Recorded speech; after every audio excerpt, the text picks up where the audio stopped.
Bienvenidos a Escudo Occidental, una producción de Global Diplomacy Leadership. Este es un espacio para quienes piensan el poder con visión estratégica, presidencia con profundidad y diplomacia con conciencia histórica. Hoy iniciamos una serie que desentraña el origen, evolución y desafíos contemporáneos de la OTAN, la Organización del Tratado del Atlántico Norte. Una alianza que, por más de 7 décadas, ha configurado los equilibrios de poder del mundo occidental. En este primer episodio, exploraremos los fundamentos de su nacimiento, qué circunstancias dieron vida a la OTAN, cuál fue su objetivo fundacional y por qué sigue siendo relevante en el siglo XXI. Con ejemplos actuales, análisis neutral y lenguaje preciso, construiremos juntos el mapa conceptual de esta alianza. Escudo Occidental comienza ahora. Para comprender el nacimiento de la OTAN, es necesario regresar a un mundo herido por el conflicto más devastador del siglo XX, la Segunda Guerra Mundial. Europa, estando en ruinas, Estados Unidos emergía como potencia hegemónica y la Unión Soviética extendida con su influencia sobre Europa del Este. La desconfianza crecía entre antiguos aliados y el mapa político mundial comenzaba a dibujar dos esferas de poder, el bloque occidental y el bloque soviético. En este contexto, el temor a una nueva confrontación empujó a las democracias liberales a buscar una fórmula de seguridad compartida. El Plan Marshall, más allá de su componente económico, fue también una estrategia geopolítica: consolidar alianzas, contener el comunismo y reconstruir Europa bajo un modelo occidental. La idea de una alianza militar colectiva se fue desgastando entre 1947 y 1949.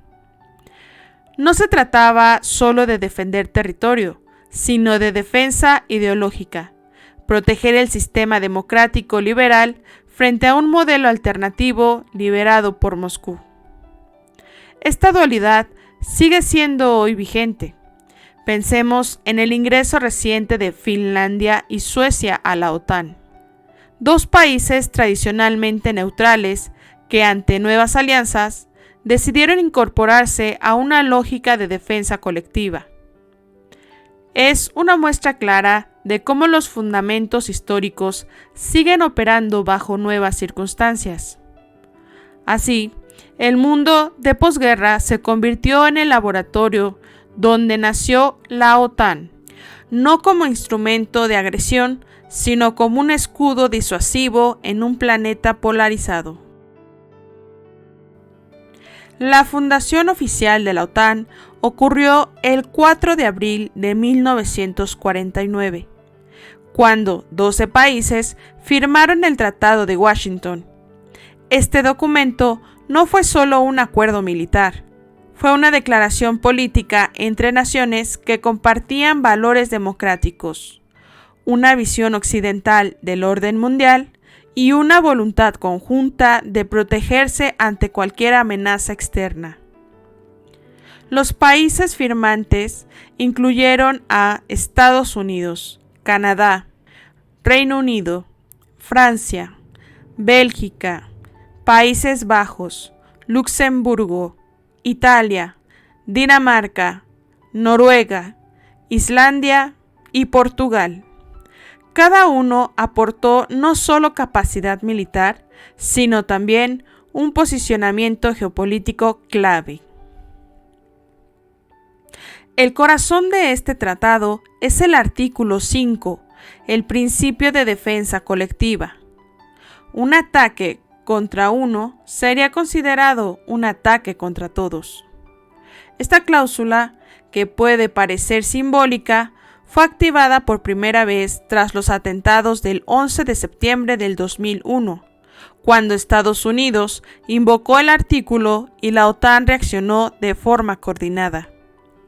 Este precedente marcó un punto de inflexión. La alianza no solo responde ante agresiones territoriales clásicas, sino también ante amenazas no convencionales. En años recientes se ha debatido si el artículo 5 podría aplicarse ante ciberataques masivos. Países miembros como Estonia, líder en tecnología digital, han planteado que el espacio digital forma parte del terreno defensivo. Así, el Tratado de Washington sigue vigente, no solo como documento jurídico, sino como instrumento estratégico adaptable. Lo que comenzó como un acuerdo militar se ha convertido en una plataforma diplomática, política y tecnológica que sigue moldeando el tablero global. La OTAN es una estructura viva, una maquinaria diplomática y militar que se sostiene sobre órganos de gobernanza claramente definidos. El órgano político más importante es el Consejo del Atlántico Norte, CAN, que reúne a embajadores de todos los países miembros bajo el principio de consenso. Cada decisión tomada ahí refleja la postura colectiva de la alianza, no la imposición de una potencia sobre otras. Por encima del operativo se encuentra el Comandante Supremo aliado en Europa, figura militar clave que tradicionalmente es ocupada por un general estadounidense. Este puesto simboliza el liderazgo estratégico y la capacidad de ejecución militar conjunta. El secretario general de la OTAN, cargo civil, actúa como portavoz institucional, facilitador diplomático y promotor de unidad. Actualmente, esta posición ha adquirido un peso público relevante, especialmente ante situaciones de crisis como la guerra en Ucrania. La interacción entre lo político y lo militar es constante. Las decisiones se negocian en comités, se traducen en operaciones y luego se revisan en escenarios reales. El ejemplo actual es la coordinación en los ejercicios Steadfast Defender, maniobra que involucra múltiples países y muestra la capacidad operativa multinacional. La arquitectura del poder de la OTAN es compleja, pero tiene un principio rector. Cada país, grande o pequeño, tiene voz. Esa simetría diplomática ha permitido que naciones como Estonia o Luxemburgo tengan igual peso formal en la toma de decisiones que potencias como Estados Unidos o Alemania. En este sentido, la OTAN se presenta como una plataforma donde la defensa colectiva se negocia, se estructura y se ejecuta con rigor institucional. Desde sus inicios, la OTAN ha sido más que una alianza defensiva, ha sido una herramienta de orden geoestratégico. La expansión hacia Europa del Este es uno de sus movimientos más significativos. Países como Polonia, República Checa, Hungría, Rumania y los estados bálticos se incorporaron a la alianza a partir de 1999, consolidando un nuevo perímetro de seguridad frente a las fronteras rusas. Este proceso fue visto por Moscú como una amenaza estratégica. Las tensiones entre Rusia y la OTAN aumentaron, especialmente tras la crisis en Georgia en el 2008 y la anexión de Crimea en el 2014. Ejemplo actual, la guerra en Ucrania, aunque Ucrania no es un miembro, ha recibido apoyo diplomático, técnico y militar de los países aliados, reforzando su vínculo con la OTAN sin ser parte formal. Al otro lado del mundo, la relación con China entra en escena. La OTAN no busca una confrontación directa, pero ha comenzado a mencionar a China en sus documentos estratégicos como un desafío sistémico, especialmente en temas como tecnología, inteligencia artificial y rutas marítimas críticas. En el caso de América Latina, la relación es distante pero no inexistente.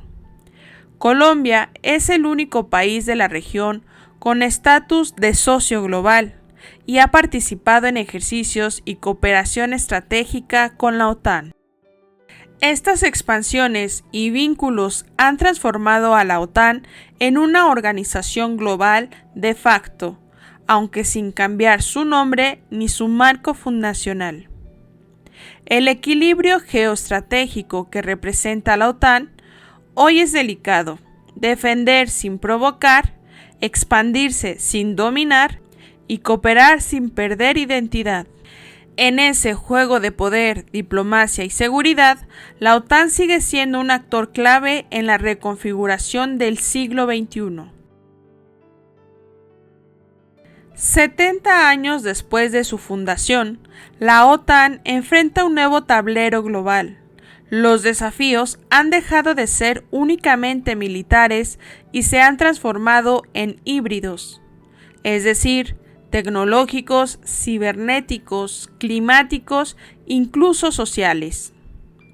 Una de las prioridades actuales es la ciberseguridad.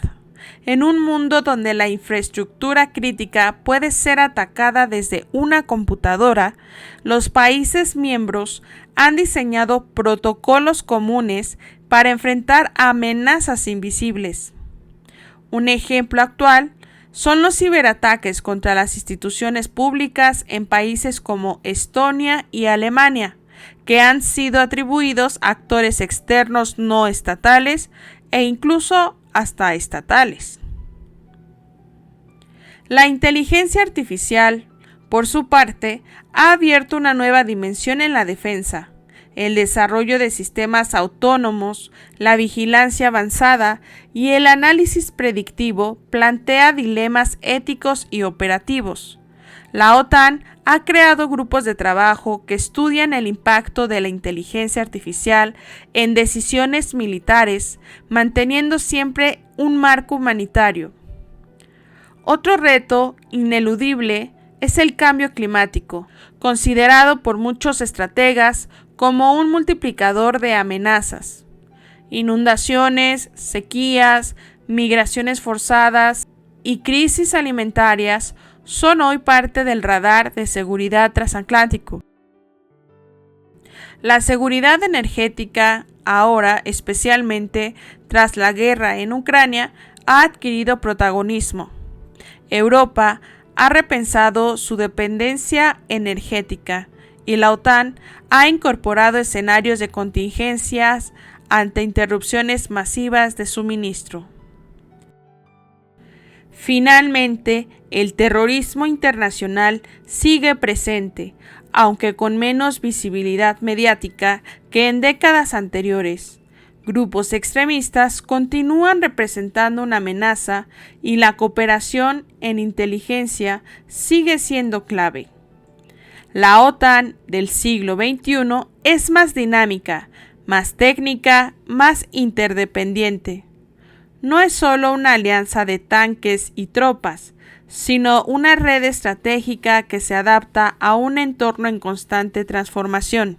La pregunta no es si la OTAN debe evolucionar, sino cómo hacerlo sin perder su esencia, la defensa colectiva y la preservación de la paz bajo una arquitectura democrática.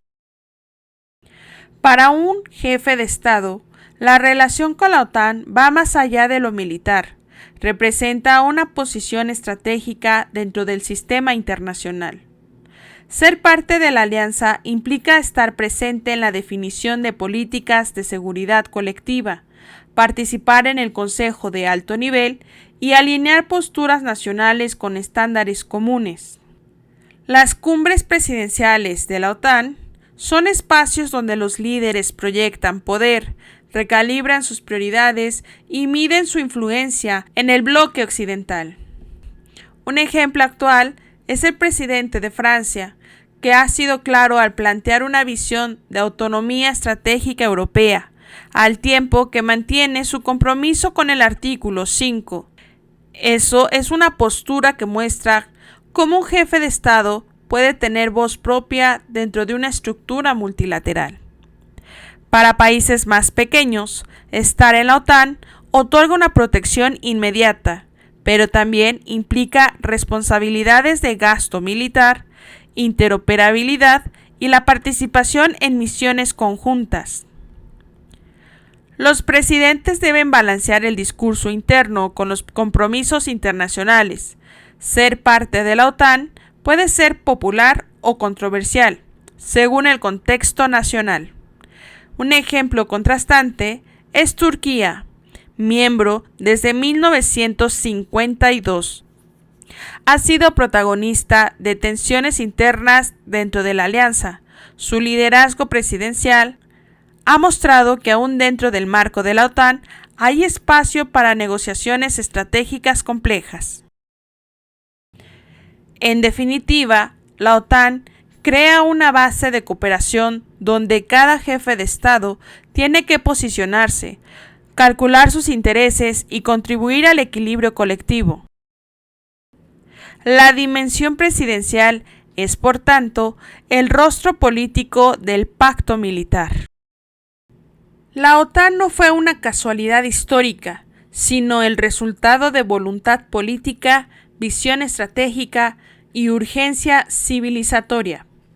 Su nacimiento en 1949 reflejó el deseo de evitar otra catástrofe global y de construir un escudo no solo militar, sino institucional, diplomático e ideológico. Hoy, más de 7 décadas después, ese escudo sigue en pie. Se ha ampliado, adaptado, debatido y reformulado. Sin embargo, su esencia permanece: la defensa colectiva de un modelo basado en la libertad, el equilibrio y la cooperación. Pero todo escudo tiene una forja, y esa forja está en su tratado. En el próximo episodio de Escudo Occidental, desentrañaremos el contenido profundo del Tratado de Washington, sus artículos, sus tensiones internas y el significado real del famoso Artículo 5. ¿Un símbolo jurídico o un compromiso existencial? Te invitamos a suscribirte al canal de Global Diplomacy Leadership y seguir esta travesía intelectual que conecta historia, política y estrategia, porque comprender la OTAN no es entender una organización, es comprender el mundo que ha elegido mantenerse unido frente al caos.